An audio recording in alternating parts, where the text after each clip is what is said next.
Hi, I'm Joe O'Brien. And I'm Jim Bell. We'd like to spend this next 15 minutes telling you more about our company, Urban Space Farms, and our product offering of the Water Monitor. Our presentation today has two parts. In the first part, we'd like to introduce ourselves and Urban Space Farms to you.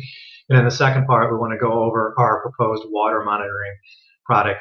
But before we get started, Jim and I did want to thank the Arch Grants organization and its employees and partners for considering Urban Space Farms for the Global Startup Competition Award.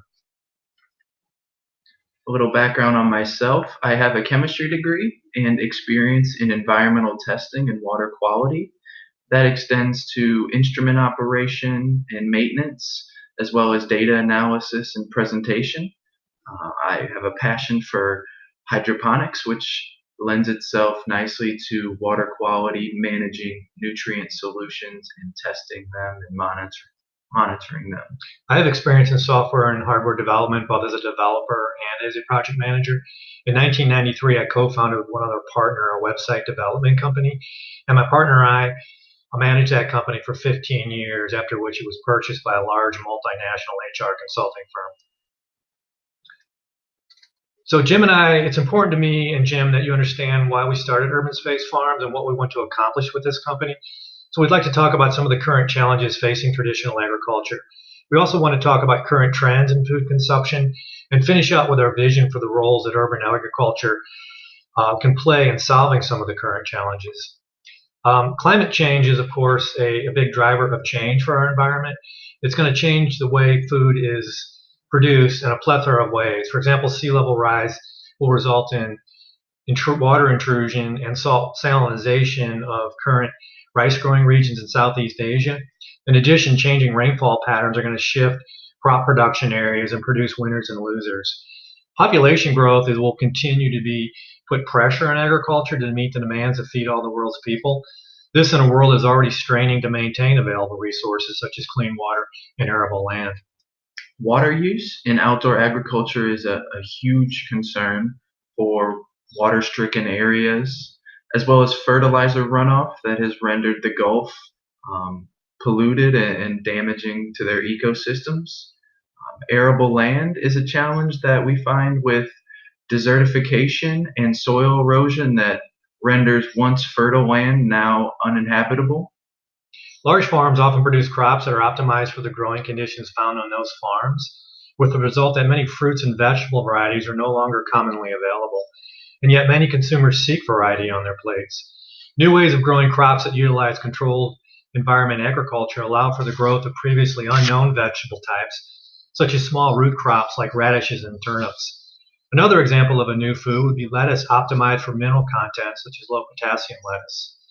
It is often said that one should eat a balanced diet with a lot of fruits and vegetables. Today's consumers are looking for healthy, fresh, affordable vegetables in order to form the basis for a diet that is either exclusively or largely vegetarian. Another trend is transparency in the food chain. Consumers care where their food comes from and how it was grown. Taking the lead from blockchain, we see the future of transparency being digitally integrated into every product, that you can pull up a chain of custody, if you will, of where your food came from. That ties a little bit into local food, which is another trend that people want to support their local farmer and get fresh food, all while supporting their local economies. Urban space reutilization is another future topic that we think indoor farming can play a huge role in, by not only bringing economic opportunity, but creating indoor farms that have the potential to provide food for food scarce areas such as food deserts, or even climates that wouldn't necessarily be able to grow food outdoors. We believe that data-driven farming practices enabled by sensor networks and centralized analytics will enable indoor farms to produce higher quality crops at a lower cost with less inputs. We also think automation will enable the implementation of large indoor grow spaces that will make the farmer and or staff more productive, while at the same time freeing them from mundane jobs such as seeding or conducting routine checks and tests. So Urban Space Farms was founded in late 2015.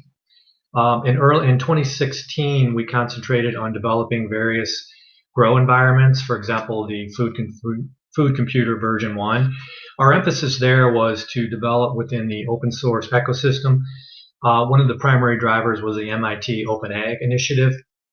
In 2017, we extended that to working with various local organizations at the Tech Shop in St. Louis, prototyping various solutions that were accessible to people from an open source perspective. We also prototyped and built our food cart, which is a multi-story display unit for growing greens.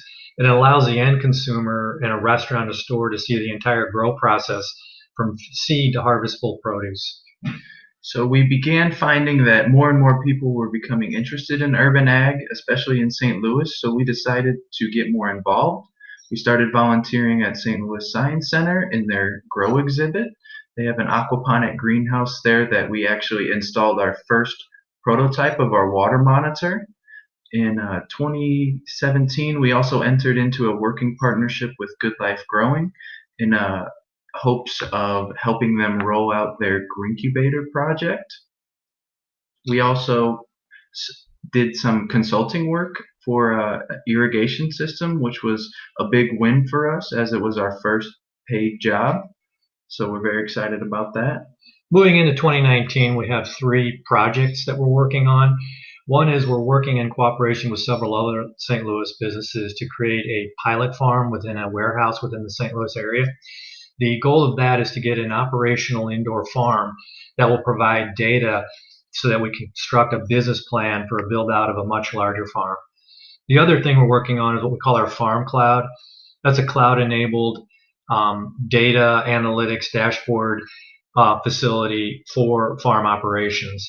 And then the third thing is we're working on completing the prototyping of our water monitor and then moving into productization activities for the water monitor. So that's a little background on where we come from and where we're headed, but we kind of want to take this time to shift our focus into the water monitor product. First, we want to talk about why water quality is important in a growing environment. It is critical to growing healthy plants, but it can be challenging. We see our product of the water monitor being able to connect farmers to their farm 24/7 so that they don't physically have to be at the farm to monitor it. We can currently collect data on temperature, pH, and electrical conductivity. But why are these parameters important? Temperature controls the rate of plant growth. pH influences nutrient availability. Electrical conductivity provides insight into your nutrient concentration. Water levels also must be maintained due to evaporation and transpiration, so we envision our product being able to send alerts, low-level water alerts, as well as auto-filling and topping off reservoirs. I'll now talk about what the water monitor is and what it does. So it's actually pretty simple at its base. It measures pH, EC, and temperature within the water environment. Our target is to make it a low-cost, high-value product. So we're targeting small farmers with that. Ease of use, we want to provide out-of-the-box operation and any kind of calibration or setup that's necessary. We want to provide user interfaces that guide the user through it so that it doesn't become a technical exercise. We want it to be cloud connected out of the box so that after the user plugs it in and installs it, they can immediately go to the cloud and start operating the device and looking at data. We will, of course, provide an interactive dashboard in the cloud for the user. We also want to make the unit extensible, so physically we'll be adding connectors to it so that the user can later on down the road, after they make their original purchase, they can add sensors such as dissolved oxygen meters or low water sensors.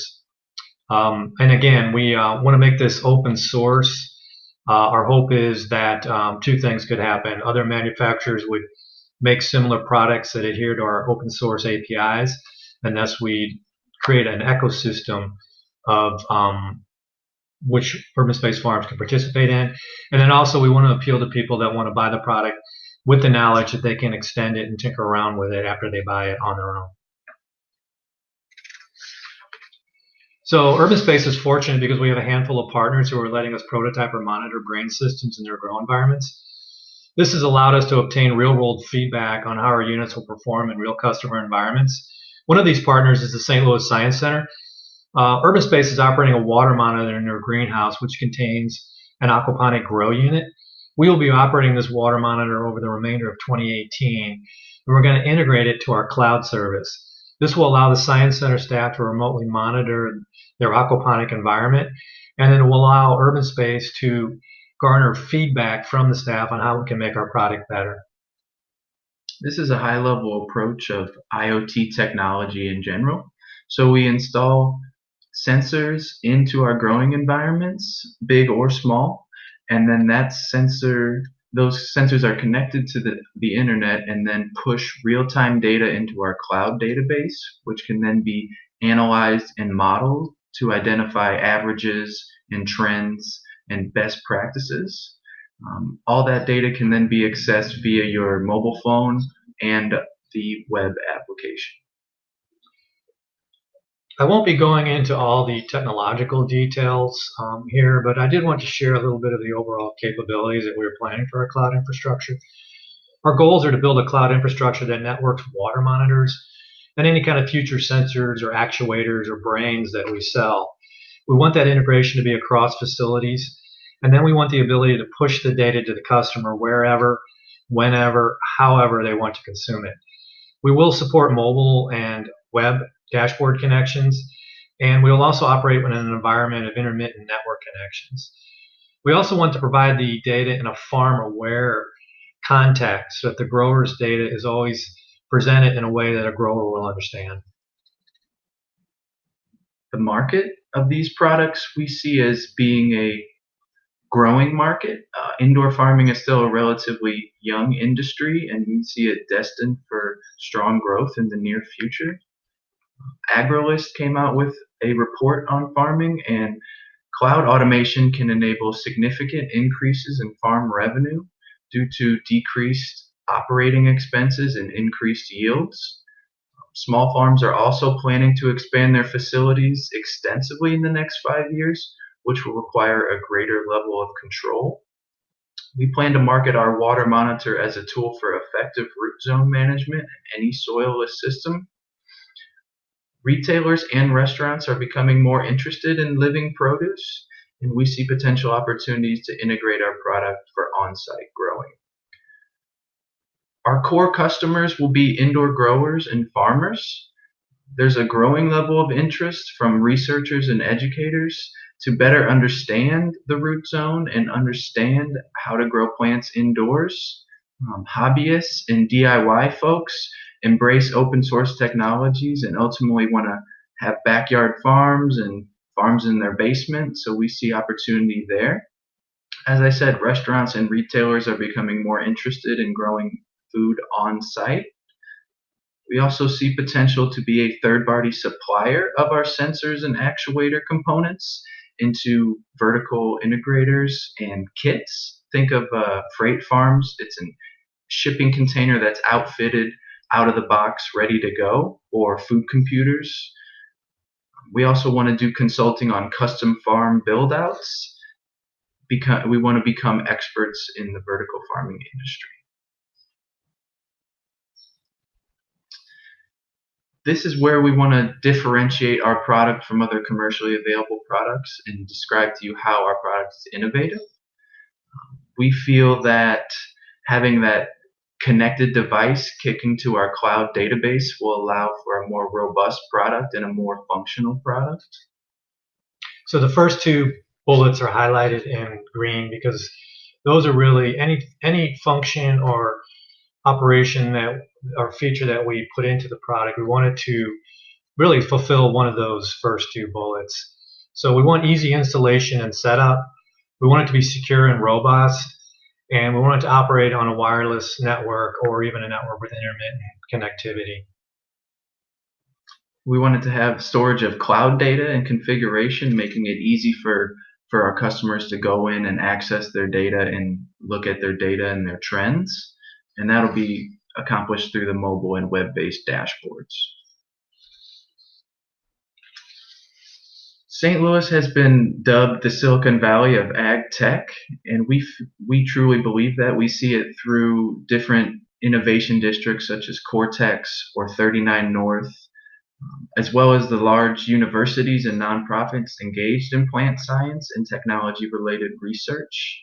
St. Louis has a young, educated workforce that is passionate about participating in farming.